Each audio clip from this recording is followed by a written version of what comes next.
এতদিন ধরে মানুষের সঙ্গে ঘুরেছেন, মানুষের কাছে গেছেন, সেই সময়টা কিভাবে পূরণ করবেন? বই আছে, ক্লাব আছে, এই তো আমার সুইমিং ক্লাবের প্রেসিডেন্ট বাড়িতে এসে বসে আছে।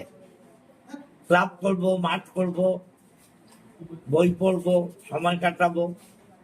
আর নিশ্চয়ই একদম তো বেকার হয়ে যাব না, যদি মনে করি আবার কোর্টে নামবো, প্র্যাকটিস করব।